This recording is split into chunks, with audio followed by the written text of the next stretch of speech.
Yang paling berat tuh ada yang di dalam hatinya. Jadi kalau hanya kata-kata saja kan diketahui bahwa seorang sombong. Yang paling berat yang ada di dalam hati. Itu paling berat. Dan susah terkabulnya sebuah doa kalau masih ada di dalam hatinya itu sombong. Maka Allah menyebutkan jadilah hamba. Menghambalah. Pangkat yang tertinggi apa? Hamba. Maka kalau ada di dalam ini hamba, ini juga bagian pertahanan diri agar kita tidak mudah sombong. Jadi hambanya Allah, Abdullah. Abdullah itu adalah pangkat yang paling tinggi.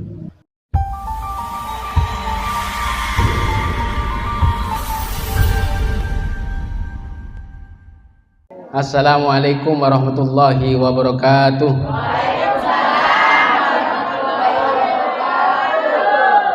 Hujan ya? Alhamdulillah, nahmadu wa nasta'inu wa nastahdi wa na'udzu billahi min syururi anfusina wa min sayyiati a'malina may yahdihillahu fala mudilla lahu wa may yudlil fala hadiyalah. Asyhadu an la ilaha illallah wa asyhadu anna Muhammadan abduhu wa rasuluh nabiyul huda war rahmah. Allahumma shalli ala Muhammad, Allahumma shalli ala sayyidina Maulana Muhammad wa ala alihi wa sahbihi ajmain, amma ba'du. Menginjak kepada bab tentang dhammul kibri. Jadi celaan terhadap sifat sombong. Qala ta'ala sa'asrifu an ayati alladziina yatakabbaruna fil ardi bighairil haqqi. Jadi saya palingkan dari ayat-ayatku. Orang-orang yatakabbaruna fil ardi, yang meninggikan hati di muka bumi bighairil haqqi, tanpa ada alasan yang benar. Dia pengen meninggikan hati. Pengen meninggikan hati tapi dia tidak tinggi. Dia pengen menyombongkan diri, dia tidak sesuai dengan apa yang diharapkan orang-orang di sekitarnya. Maka Allah palingkan dari ayat-ayatku. Alladzina, siapa? Yatakabbaruna, orang yang menyombongkan fil ardi tanpa alasan yang benar. Jadi kalau pakai alasan yang benar itu diperbolehkan. Seperti orang kita menyombongkan di depan orang sombong. Jadi kalau ada orang sombong, sombongkan juga gitu, sama. Sombongnya kamu itu apa? Bil haqqi, dengan kebenaran, dengan alasan yang benar. Kadzalika yatba'allahu ala kulli qalbin mutakabbir jabbar. Yang demikian itu Allah menstempel ala kulli qalbin, hati. Nah, itu kan berarti al-kibru itu adalah penyakit hati. Ala kulli qalbin, setiap hati mutakabbir, yang suka menindas juga, yang suka zalim, yang suka melampaui batas. Itu juga bagian dari kiber. Jadi yang secara zahir ya, yang paling tidak ketahuan orang tuh kiber yang ada di sini. Maka harus aman ini. Jadi kalau ada penyakitnya di sini, yang awalnya 100% itu bocor semua. Suatu saat kita butuh, kita berdoa, apa? Susah dikabulkan. Terkabulnya suatu hajat akan lama. Maka yatba'u, Allah memberi stempel yang buruk ala qalbin mutakabbir jabbar. Itu. Allah memberi stempel terhadap hati yang punya sifat sombong. Wa qala ta'ala wastaftahu wa khaba kulli jabbarin anid. Jadi dulu-dulu tuh ada para nabi menghadapi orang-orang yang melampaui batas, orang yang sombong. Mereka itu minta kemenangan. Wa khaba kulli jabbarin anid, dan putus asalah, menyesallah orang-orang yang sombong, pasti akan menyesal dia. Maka sebelum kita menghadapi orang sombong, buktikan bahwasanya kamu bisa, bahwasanya kamu sukses, kamu bisa kaya, posisi derajat kamu tinggi. Orang itu susah akan sombong di hadapan kalian semua. Ya, jadi kalau kita sudah dalam keadaan cukup, kita sudah tidak bisa ditindas lagi, bahkan ditindas oleh orang-orang yang sombong. Nah, itu jadi obatnya untuk menghadapi orang-orang yang sombong, tinggikan dirimu. Buktikan bahwasanya kamu menjadi orang-orang yang sukses. Mereka akan menyesal. Wa khaba kulli jabbarin anid. Maka mereka akan menyesal karena mereka tidak bisa memaksa terhadap orang-orang yang tinggi derajatnya. Kalau misalkan orang sombong ditimpali dengan kata-kata, mungkin akan susah. Timpali dengan bukti bahwasanya kamu bisa. Innal ladzina yastakbiruna an ibadati sayadkhuluna jahannama dakhirin. Apalagi sombong di urusan ibadahnya, mereka akan masuk ke dalam nerakanya Allah, jadi masuk di kesengsaraan. Jadi an-nar itu, jahannam itu kesengsaraan, dalam keadaan hina dina, pasti akan hina dina. Wa qala sallallahu alaihi wasallam la yadkhulul jannah man kana fi qalbi mithqala habatin min khardalin min kibrin. Yang paling berat tuh ada yang di dalam hatinya. Jadi kalau hanya kata-kata saja kan diketahui bahwa seorang sombong. Yang paling berat yang ada di dalam hati. Itu paling berat. Dan susah terkabulnya sebuah doa kalau masih ada di dalam hatinya itu sombong. Maka Allah menyebutkan jadilah hamba. Menghambalah. Pangkat yang tertinggi apa? Hamba. Maka kalau ada di dalam ini hamba, ini juga bagian pertahanan diri agar kita tidak mudah sombong. Jadi hambanya Allah, Abdullah. Abdullah itu adalah pangkat yang paling tinggi. Wa yaqulullahu ta'ala al-kibriya'u ridai wal udmatu izari faman naza'ani wahidan minhuma alqaituhu fi jahannama wala ubali.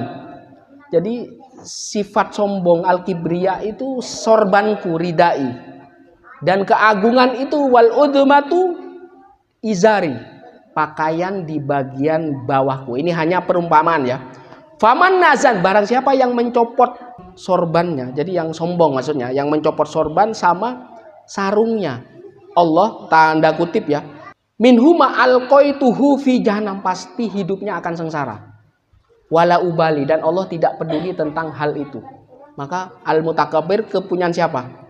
Allah. Allah al-mutakabbir itu bagian dari asmaul husna. Jadi kalau menghancurkan orang sombong cukup al-mutakabbir, tapi bukan dipakai untuk kita sendiri.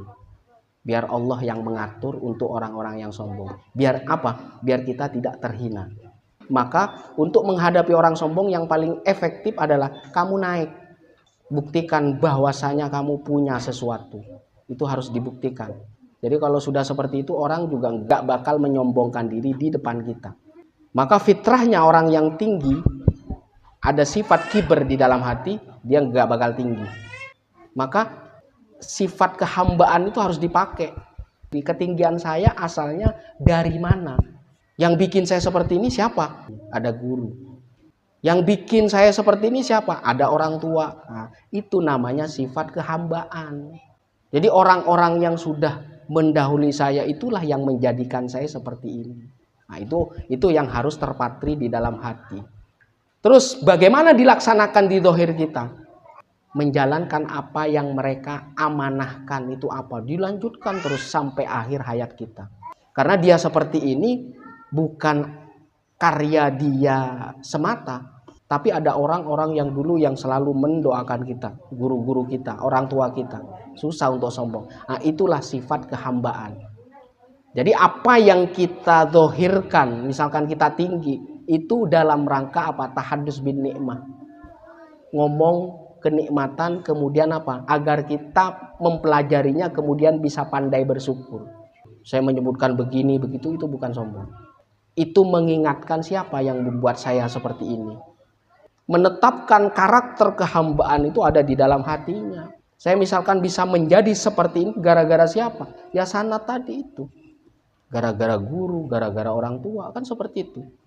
Karakter kesolehan yang terus-menerus akan menjaga kita sampai keturunan kita yang terakhir. Apalagi menghadapi sifat sombong akan susah. Tapi kalau kamu berdiri sendiri, tidak bisa mengamalkan la haula wala quwata illa billah. Paling hanya cukup di lisan saja. Kalau menghadapi jin misalkan la haula wala quwata illa billah, coba dah. Kalau hanya di lisan aja coba. Itu bukan la haula quwata illa billahnya yang tidak bisa. Kita menembusnya ke la haula quwata illa billah itu yang tidak bisa. Jadi bukan kesalahan ya tadi hauqolahnya, bukan. Kitanya. Saya ilustrasikan.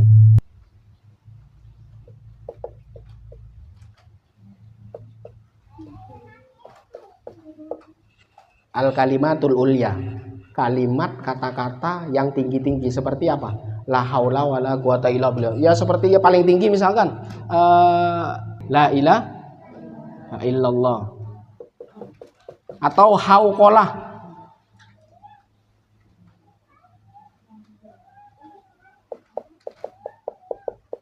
Jadi macam subhanallah, kemudian apa itu? Astagfirullahaladzim, macam-macam itu.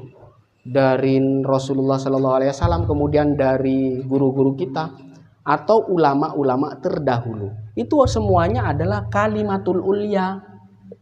Tapi untuk bisa menembus esensi ini, kalau kita membacanya hanya di dohir saja, tidak tahu isi-isi yang ada di sini, itu susah. Jadi kalau mau diterapkan misalnya ke jin, nggak bisa. Harus pakai sanad ini. Sanad itu sandaran. Sanad itu buah dari la haula wala quwata illa billahil aliyil azim. Tapi jangan salahkan tadi, jangan salahkan kalimah ulyanya, jangan. Hauqolahnya benar, cuman menembus hauqolah, menembus subhanallah itu yang susah. Di dalam Al-Qur'an itu apa? Yahtassu bi rahmatihi mayyasha. Itu apa maksudnya? Itu ada di dalam Quran. Isinya apa? Jadi kalau kita ngomong misalkan asal jeplak ya. Tapi kalau Allah, kalau itu firman Allah itu pasti ada arti secara zahir, ada arti secara intisari di dalamnya. Yahtassu bi rahmatihi mayyasha.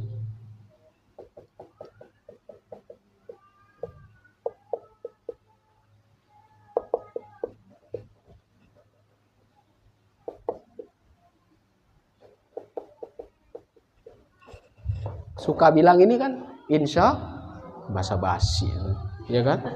Ini kamu mau ikut nggak? Insya Allah basa-basi. Jadi masyiatillah, keinginan kamu akan cepat dikabulkan kalau kamu sudah masuk ke sini. Mayyasha apa? Insya Allah.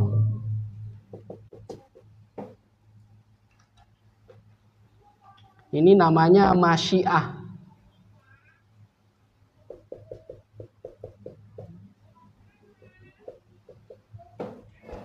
Maka kalau dulu ada istilah apa? RA radhiyallahu an. Apa maksudnya? Keinginan dia selalu diijabah sama Allah. Nah, itu benar. Insya Allahnya benar, bukan insya Allah basa-basi. Kamu harus datang, insya Allah basa-basi doang. Bukan insya Allahnya. Kenapa kamu ketika mengamalkan la haula wala quwata illa billah itu kadang ketika ada misalkan ada jin apa, kamu nggak bisa menembus itu. Jadi kalau bahasa la haula wala quwata illa billah itu kayak yang biasa aja. Bukan kalimatnya, kalau ini tetap ulya. Kitanya terhadap kalimat itu belum bisa menembus. Maka kenapa di sini ada sanad? Biar membawa keinginanmu ke masyiah tadi.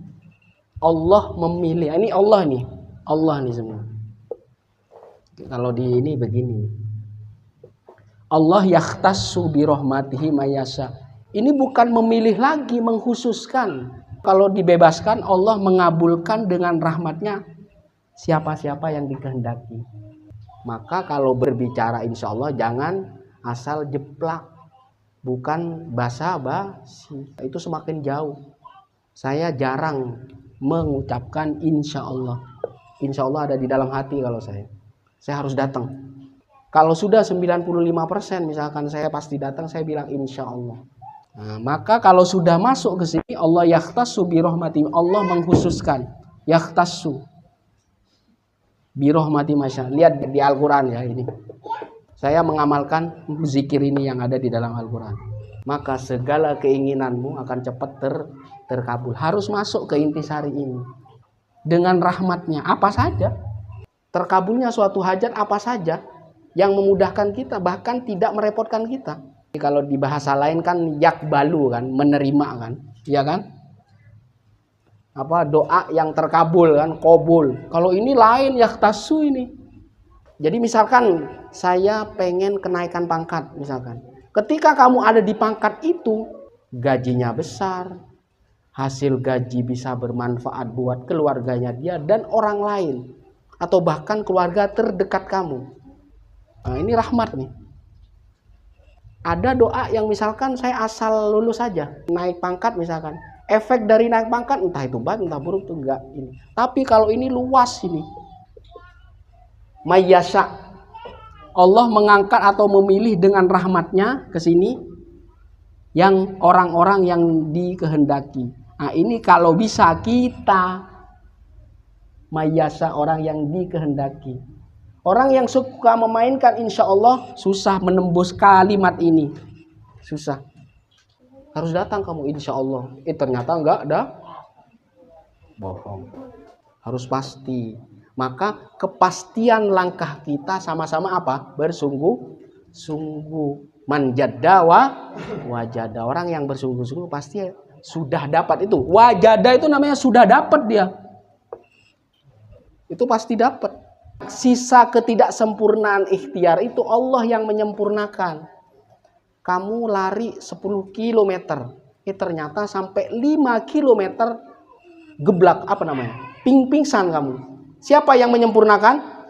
Allah, udah kamu sampai. Nah, ini yahtassu bi rahmatihi mayyasha. Sisa ikhtiar kamu yang belum terselesaikan 5 km itu apa? Dicukupi dengan rahmatnya. Ke siapa? Mayyasha, orang-orang yang dikehendaki. Siapa yang dikehendaki? Ya kalau bisa saya lah. Jangan main-main dengan kata insya Allah, harus ditekadkan, disungguhkan. Saya jarang mengungkapkan insya Allah, tapi saya memastikan di dalam hati insya Allah itu terus. Kalau bisa memfungsikan ini, maka segala keinginanmu lambat laun akan terpenuhi semua. Bukan masalah kamu harus tuntas ikhtiarmu, bukan. Karena kamu punya kelemahan, punya kelalaian, punya kealpaan. Tapi kekurangan ikhtiarmu akan ditutupi dengan tadi rahmat. Yang mengkhususkan, yang memilih itu Allah. Nah itu seperti itu. Asal tidak malas. Al-kalimatul ulya itu tidak bisa terhinggap di hati yang sombong. Gak bisa. Udah jauh. Karena kamu seperti ini disebabkan oleh guru kamu. Yang selalu mendoakan kamu ke Allah, kan begitu. Maka bersanatlah agar semua yang kita lakukan dimudahkan. Dan menjadi orang-orang yang dikehendaki. Dikehendaki apa? Rahmatnya. Hi ini adalah Allah. Iya ini adalah Allah. Man. Nah, apa kamu, apa dia, apa siapa, apa si fulan. Yang mewujudkan siapa? Yasha. Allah. Nah ini kalau bisa sampai ke nama kita. Ya, seperti itu ya. Saya kira sampai di sini saja. Kalau ada yang bertanya, dipersilahkan.